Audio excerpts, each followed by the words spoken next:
प्रदेश में काम बाद में शुरू होता है, घपलेबाजी पहले। क्या योगी जी को चपत लग गई है या फिर माजरा कुछ और है? आखिर 50 लाख सालाना टर्नओवर वाली कंपनी से बाबा ने 25,000 करोड़ की डील क्यों की? चलिए समझते हैं। दरअसल 1 साल पुरानी एक कंपनी है जिसने कुछ महीने पहले ही क्रोम और परप्लेक्सिटी को खरीदने की बोली लगा दी और लोगों से कहा जो कोई भी परप्लेक्सिटी के सीईओ को इस बोली के लिए मना लेगा उसे एक आईफोन दिया जाएगा। अब इसी 1 साल पुरानी कंपनी ने यूपी सरकार से 25,000 करोड़ की एक डील साइन कर ली है। इस बात को खुद योगी आदित्यनाथ ने ट्वीट करके बताया, लेकिन ट्वीट आते ही सारी बातों ने एक उल्टी दिशा ही पकड़ ली। इस वीडियो में इस कंपनी और यूपी सरकार के बीच हुई इस डील के बारे में हम जानेंगे, इस पे बात करेंगे। जिस कंपनी का कोई आधार ही नहीं है उसके साथ इतना बड़ा समझौता क्यों?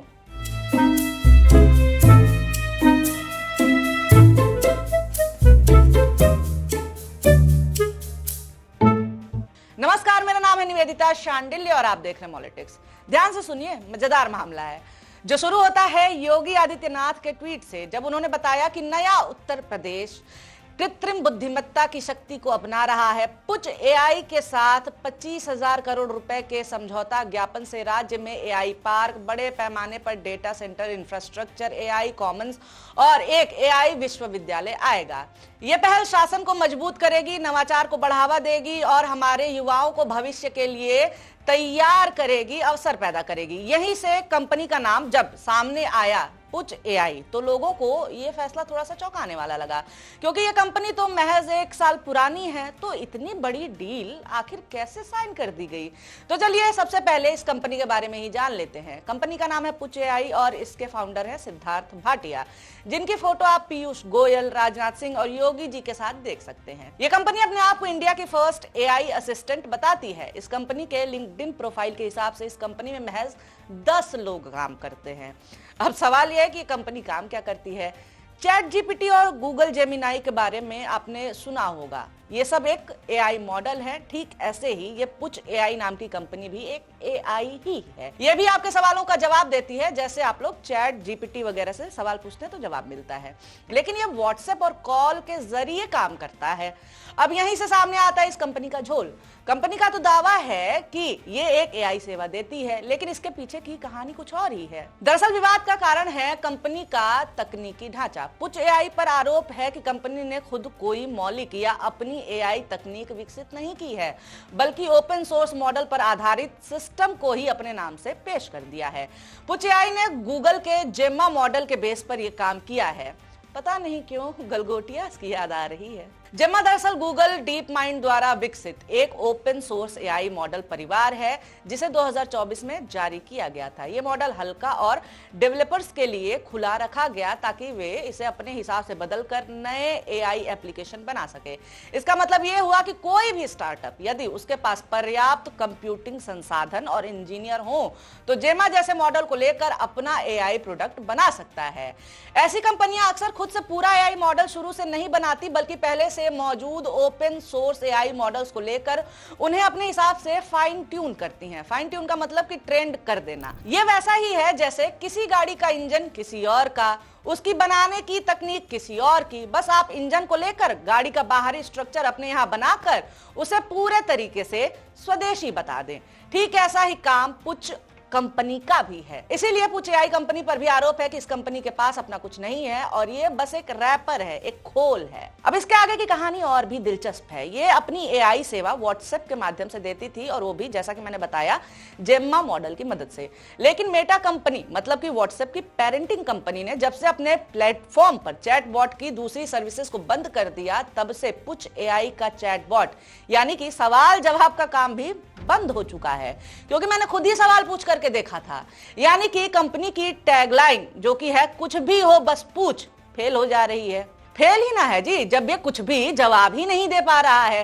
तब सवाल यह है कि कुछ भी हो बस पूछ से योगी जी ने कुछ भी क्यों नहीं पूछा? 25,000 करोड़ की डील साइन करने से पहले, क्योंकि जिस कंपनी के साथ इतना बड़ा समझौता हुआ वो कंपनी खुद अभी 1 साल पहले ही बनी थी। उसके पास ना तो बड़ा प्रोडक्ट था, ना ही स्थापित ग्राहक और ना ही कोई स्पष्ट रेवेन्यू मॉडल। ऐसे में लोगों ने पूछा, क्या महज 10 लोगों की इतनी छोटी कंपनी वास्तव में 25,000 करोड़ का प्रोजेक्ट संभाल सकती है? जब ज्यादा हंगामा मचा तो योगी जी ने एक बार फिर से ट्वीट करके सफाई दी। सफाई का मतलब हुआ कि लगे करने लीपा पोती, हाँ, टेक्निकल टर्म में खेलने लगे। कहने लगे कि इन्वेस्ट यूपी द्वारा किया गया एमओयू एक प्रारंभिक कदम होता है, जिसके बाद विस्तृत जांच और परियोजना का मूल्यांकन किया जाता है। पुच एआई के साथ किया गया एमओयू भी इसी प्रकार की शुरुआत है, जिसका उद्देश्य एआई के क्षेत्र में संभावनाओं का पता लगाना है। एमओयू राज्य सरकार के लिए बाध्यकारी नहीं होता है। आगे की कोई भी प्रगति जैसे कि सरकारी अनुमति, स्वीकृति या लाइसेंस निवेशक के प्रस्ताव के विस्तृत मूल्यांकन पर निर्भर करेगी। जो भी संभावित निवेशक इन मानकों पर खरा नहीं उतरेगा उसका एमओयू स्वतः समाप्त कर दिया जाएगा। उत्तर प्रदेश पारदर्शी, जिम्मेदार और भविष्य केंद्रित विकास के लिए प्रतिबद्ध है। अच्छा, ठीक है, मगर अभी सवाल है वही कि अगर इतनी प्रतिबद्धता दिखानी थी तो कम से कम पुच से कुछ तो पूछ लेते ना। इतना बड़ा भारी भरकम माहौल बनाने की क्या जरूरत थी? क्योंकि इस कंपनी पर लोगों का आरोप है कि इस कंपनी का टोटल बजट ही 50 लाख का है और योगी जी ने 50 लाख के ऊपर क्या देख करके 25,000 करोड़ की डील को साइन कर दिया। तो इसे क्या माना जाए कि एआई और मॉडर्न यूपी जैसे भारी भरकम एडवांस शब्दों के साथ बस एक पब्लिक को ये भरमाने का हथकंडा भर था? क्योंकि ऐसी ही डील आज से 2-3 साल पहले अयोध्या को भी एआई तकनीक के आधार पर डेवलप करने का एमओयू साइन किया गया था, लेकिन हुआ अभी तक कुछ भी नहीं है। अब देखिए, यहाँ पर योगी जी और उनकी पार्टी को बता देना चाहते हैं हम कि जब इतने बड़े बड़े प्रोजेक्ट के लिए एमओयू आप लोग साइन करते हैं तो आम जनता ये समझ नहीं पाती कि ये बस 15 लाख की तरह जुमला ही है क्या? आम लोग ये एमओयू की शब्दावली को नहीं जान पाते और ना ही आप लोग और ना ही आपकी मीडिया उन्हें ये जानने देती है। ये सब करते टाइम ही बताना चाहिए कि बस ये ऐसे ही है, देखेंगे कि इस पर कुछ होता है कि नहीं होता है, क्योंकि आप लोगों का ये एमओयू बस ख्याली पुलाव टाइप का मामला होता है। ये तो वैसे ही है जैसे कि ट्रेन में या चौराहे पर कुछ लोग खड़े होकर के करोड़ के नीचे की बात ही नहीं करते हैं। ठीक ऐसा ही काम सरकारें भी कर रही हैं, कुछ कंपनियों को बुला करके। इसी को ये सरकारी भाषा में नाम दे देते हैं कि एमओयू हो रहा है। एक बात और है कि इस एमओयू के नाम पर जो करोड़ों करोड़ों की बात होती है ना, इसमें करोड़ भी आते हैं या नहीं इस पे भी डाउट है, संदेह है। लेकिन इस करोड़ के चक्कर में जनता के करोड़ों का वारा न्यारा नेता लोग कर जाते हैं। लेकिन इस बार तो और भी गजब हो गया, क्योंकि इस बार तो कंपनी का भी कोई ढंग से आता पता नहीं और डील हो गई हजारों करोड़ की। क्योंकि ये कंपनी अपनी मार्केट में पहचान बनाने के चक्कर में पहले भी क्रोमा जैसी इतनी बड़ी कंपनी को खरीदने का स्टंट कर चुकी है।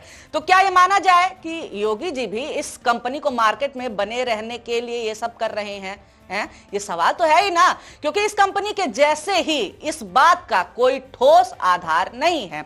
और अगर ऐसा नहीं है तो फिर कैसा है? क्या कल की आई कंपनी ने बुलडोजर बाबा को चूना लगा दिया है? आपको क्या लगता है? आप जवाब दीजिए, कमेंट करिए। वीडियो अंत तक देखा है तो लाइक कर दीजिए। ऐसे वीडियो सामने आते रहे इसके लिए हमारे चैनल को सब्सक्राइब करना नहीं भूलना है। वीडियो देखने के लिए बहुत शुक्रिया, बहुत धन्यवाद।